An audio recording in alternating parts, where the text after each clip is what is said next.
பிரியமானவர்களே, உங்களை யாவரையும் சந்திப்பதில் மிகுந்த மகிழ்ச்சி அடைகிறேன். இயேசுவோடு பேசுகிற நிகழ்ச்சியின் மூலமாக நம்மெல்லாம் இணைந்துடைய வார்த்தைகளை தியானித்து அற்புதங்களை பெற்றுக்கொள்ள ஆண்டவர் இயேசு நமக்கு உதவி செய்கிறார். அவருடைய நாமம் மகிமைப்படுவதாக. இந்த நாளிலும் ஆண்டவர் இயேசு நம்மோடு கூட பேசும்படியாக விரும்புகிற தலைப்பு நன்றி உள்ள இருதயம். நன்றி உள்ள இருதயம் உள்ளவர்களாக நீங்கள் நானும் இருக்க வேண்டும் என்று ஆண்டவர் இயேசு விரும்புகிறார்.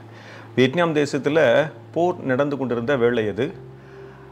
இராணுவ தலைவன் ஒருவர் தனக்கு கீழாக பணிபுரியக்கூடிய ஒரு இராணுவ வீரனை காப்பாற்ற முற்படுகையில் மரித்து போகிறார். அந்த இராணுவ வீரன் காப்பாற்றப்படுகிறான். இந்த செய்தி அவனுடைய குடும்பத்துக்கு சொல்லப்படுகிறது. குடும்பத்தில் அதற்காக ஒரு நினைவு கூட்டம் ஒன்று வைக்கப்படுகிறது. அந்த நினைவு கூட்டத்தில் காப்பாற்றப்பட்ட இராணுவ வீரனும் பங்கு கொள்ளும்படியாக அழைக்கப்பட்டிருக்கிறார். அவரும் பங்கு கொள்கிறார். அநேக காரியங்களை பேசினாங்க. ஆனால் இந்த இராணுவ வீரன், அழைக்கப்பட்ட வீரன், அந்த கூட்டத்துக்கு தாமதமாகவே வருகிறார். அதிலும் குடித்து கொண்டு வருகிறார். அங்கு வைக்கப்பட்டிருக்கிற எல்லா சாப்பாடுகளையும் இஷ்டம் போல சாப்பிடுகிறார். ஒரு வார்த்தை கூட தன்னுடைய இராணுவ தலைவனுக்காக பரிந்து பேசுவதோ உள்ள நன்றி உள்ளத்தோடு பேசுவதோ இல்லாமலேயே காணப்படுகிறார். கூட்டம் முடிந்தது, எல்லாரும் கலைந்து சென்று விட்டார்கள். தன்னை அழைத்த அந்த குடும்பத்திற்கு கூட ஒரு வார்த்தை நன்றி என்று சொல்லவில்லை. அந்த இராணுவ வீரனும் கடந்து செல்கிறார். இதை கண்டுகொண்ட அந்த இராணுவ தலைவனின் தாய் மிகுந்த வேதனையோடு கண்ணீர் வடிக்கிறாள். ஐயோ, இந்த மனிதனுக்காகவா என்னுடைய மகன், இந்த இராணுவ தலைவன் தன்னுடைய ஜீவனை கொடுக்க வேண்டும் என்று சொல்லி கண்ணீர் வடித்தாராம்.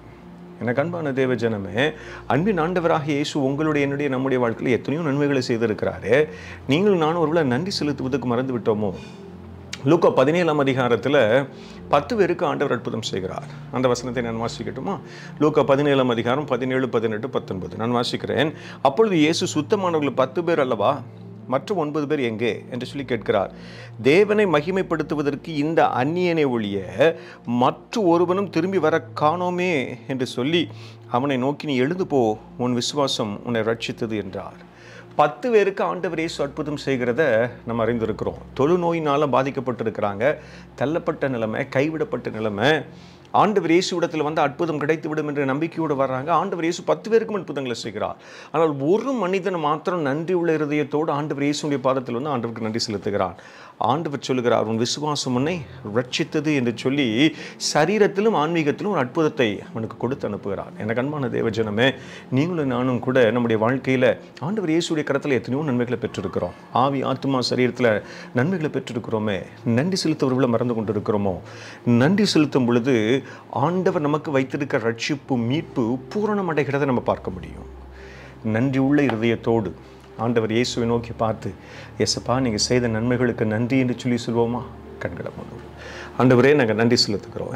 இந்த ஆசீர்வதிக்கப்பட்டிருக்கிற மன மகிழ்ச்சியின் வேளையில் உம்முடைய சமூகத்தில் சகோதர சகோதரிகளாக, குடும்பங்களாக கூடி வந்து நோக்கி பார்க்க கர்த்தர் தருகிற நல்ல வேலைக்காக நாங்கள் நன்றி செலுத்துகிறோம். நன்றி உள்ள இருதயத்தோடு நாங்கள் இருக்க வேண்டும் என்பதை நீர் எங்களுக்கு காண்பித்து கொடுக்கிறீர், உணர்த்துகிறீர்.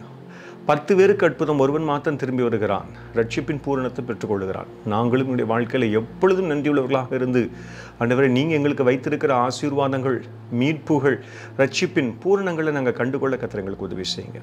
செய்கிறபடினால் நன்றி. தொடர்ந்து பொறுப்படுத்திக் கொள்ளுங்க. உங்களுடைய நாமம் மகிமைப்படட்டும். இயேசுவின் இன்ப நாமத்தில் ஜெபிக்கிறோம். ஜெபம் கேளும் எங்கள் ஜீவனுள்ள நல்ல பிதாவே. ஆமென். Thank you. God bless you all.